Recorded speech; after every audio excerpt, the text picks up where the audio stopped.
இன்னைக்கு நம்ம financial management புக்கில் பேஜ் நம்பர் 7.40 ஓகேங்களா. லிவரேஜஸ் டாபிக் யூனிட் 2 ஓகேங்களா. எக்ஸசைஸ் சம் 22 பார்க்குறோம் ஓகேவா. The capital structures of Hindustan corporation LTD consist of equity share capital of rupees 10 lakh, shares of rupees 100 each ஓகேவா, and rupees 10 lakh of 10% debentures கொடுத்துருக்காங்க. Sales have increased from 1 lakh units to 1,20,000 units. அதாவது 1 lakh ஒன்று போடணும், 1,20,000 யூனிட்ஸ்க்கு ஒன்று போடணும். ஏன்னா increase ஆயிருக்குல்ல, so இதுக்கும் போடணும் இதுக்கும் போடணும். ஸோ ரெண்டு ஆப்ஷன் இதுக்கும் போடணும். The selling price per unit 10 கொடுத்துருக்காங்க. ஃபிக்ஸட் எக்ஸ்பென்சஸ் எவ்வளோ 2 lakh. Income tax 50%. ஓகேங்களா. என்ன கண்டுபிடிக்க சொல்லியிருக்காங்க? Percentage increase in earning per share ஓகேங்களா, இதை கண்டுபிடிக்கணும். Operating leverage at 1 lakh units and 1,20,000 units. அதாவது அதுதான் இதில் சொல்லியிருக்காங்கல்ல, சேல்ஸ் இன்க்ரீஸ் அதான் 1 lakhக்கும் கண்டுபிடிக்கணும், 1,20,000க்கும் கண்டுபிடிக்கணும் ஆப்ரேட்டிங் லிவரேஜ். அதே மாதிரி ஃபினான்ஷியல் யூனிட்ஸும் என்னது 1 lakh யூனிட்ஸ்க்கும் கண்டுபிடிக்கணும், 1,20,000 யூனிட்ஸ்க்கும் கண்டுபிடிக்கணும் ஓகேங்களா. Comment on the risk position of the first என்ன பண்ணலாம், பர்டிகுலர்ஸ் 1 lakh யூனிட்ஸ் 1,20,000 யூனிட்ஸ்ன்னு 2 காலம் போட்டுக்கோங்க. ஃபர்ஸ்ட் சேல்ஸ் போடுவோமா.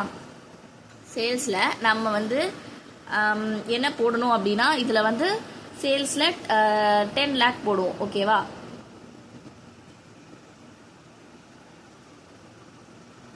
ஏன்னா இருங்க நான் சொல்கிறேன். ஃபர்ஸ்ட் வந்து சேல்ஸில், ஏன்னா இங்கே பாருங்கள், sales selling price per unit எவ்வளோ சொல்லியிருக்காங்க, 10 per unit சொல்லியிருக்காங்க ஓகேவா.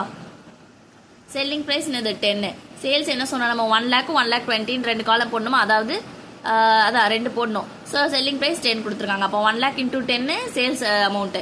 அதே மாதிரி 1,20,000 into 10 இன்னொரு அமௌண்ட்டு. அப்போ என்ன பண்ணுவோம், சேல்ஸ் 1 lakh, அதான் இது என்ன போட்டிருக்கேன்னா 10 lakh 1,20,000 2 காலமாக போட்டிருக்கேன். 10 lakh into 10 10 lakh, sorry 1 lakh into 10 10 lakh, 1,20,000 into 10 12 lakh வரும் ஓகேவா. இப்போ வந்து அதுதான் இந்த அமௌண்ட் இருக்குல்ல, நம்ம சேல்ஸ் அமௌண்ட் ரெண்டோ அதில் செல்லிங் ப்ரைஸோட மல்டிப்ளை பண்ணி இந்த 2 அமௌண்ட் போட்டிருக்கேன் அவ்வளோதான். மைனஸ் வேரியபிள் காஸ்ட் மைனஸ் பண்ணுவோமா.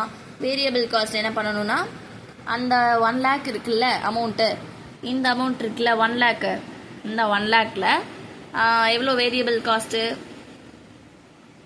வேரியபிள் காஸ்ட் பாருங்கள்,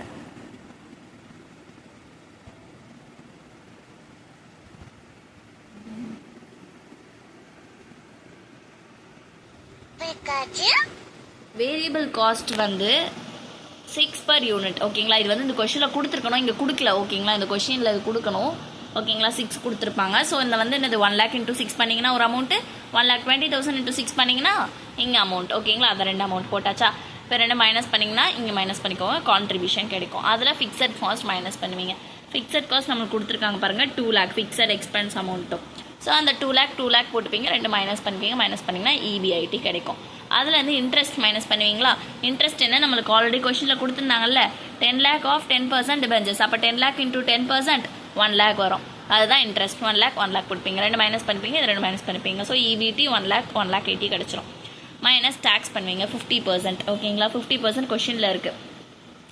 ஸோ வந்து இந்த அமௌண்ட் 1 lakhல 50%னா 50,000, 1,80,000ல் 50%னா 90,000. 2 மைனஸ் பண்ணிங்கன்னா 50,000, இது 2 மைனஸ் பண்ணிங்கன்னா 90,000 ஓகேவா. எல்லாமே கண்டுபிடிச்சிட்டோம். இப்போ EPS போடலாம். EPS EAT divided by number of equity shares. 50,000 90,000 போட்டாச்சா. Divided number of equity shares வந்து 10,000 போட்டிருக்கேன். எப்படி வரும் அப்படின்னா, இது வந்து 1 lakh இருக்குல்ல, சாரி இந்த ஃபேஸ் வேல்யூ இருக்குது பாருங்கள், equity shares of capital 10 lakh இருக்குல்ல, 10 lakhல 100 ஈச்சுன்னு கொடுத்துருக்காங்க. அப்போ டிவைடட் பை 100 பண்ணுவீங்க. 10 lakh டிவைடட் பை 100 பண்ணிங்கன்னா 0 கேன்சல் ஆகி நம்மளுக்கு வந்து எவ்வளோ வரும், 10,000 வரும். அதுதான் number of equity shares 10,000. So 2 divide பண்ணிங்கன்னா 5, இங்கே கட் பண்ணால் 9 ஓகேவா. இப்போ என்ன பண்ணுவோம், இந்த இது போடணுமா, percentage increase in earnings per share கண்டுபிடிக்கணும் ஃபஸ்ட்டு. அதோட ஃபார்முலா இன் EPS ஓகேங்களா. Percentage increase in earning per ஷேர்னா என்னது, EPS ஓகேவா. அதை என்ன பண்ணணும்னா, ஃபஸ்ட்டு வந்து இந்த பர்சன்டேஜ் இதை பாருங்கள், இதில் இருக்க பெரிய அமௌண்ட்லேருந்து சின்ன அமௌண்ட் மைனஸ் பண்ணணும்.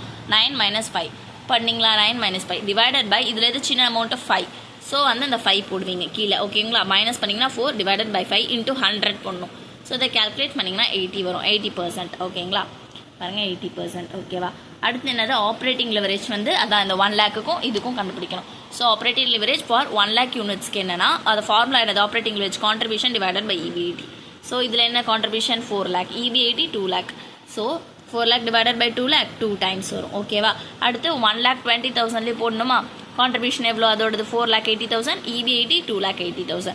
So 4 lakh divided by 2,80,000 1.71 times வரும். ஓகேவா? அடுத்து என்னது ஃபினான்ஷியல் லிவரேஜ் ரெண்டுத்துக்குமே போடணுமா? ஃபினான்ஷியல் லிவரேஜ் ஃபார்முலா என்னது EB80 divided by EB80. First for 1 லேக்குக்கு போடுவோமா? EB80 என்னது 2 lakh, EB80 1 lakh. So 2 divide பண்ணிங்கன்னா 2 டைம்ஸ். அடுத்து ஃபார் 1,20,000க்கு என்னது EB80யும் EB80யும் டிவைட் பண்ணணுமா? EB80 எவ்வளோ பாருங்கள் 2,80,000, EB80 எவ்வளோ 1,80,000 போட்டாச்சா? டிவைட் பண்ணிங்கன்னா 1.56 டைம்ஸ். ஓகேங்களா? இந்த சம்மில் ஏதாவது டவுட் இருந்தால் கமெண்ட் பாக்ஸில் கமெண்ட் பண்ணுங்கள். சேனல் சப்ஸ்கிரைப் பண்ணுங்கள். தேங்க்யூ.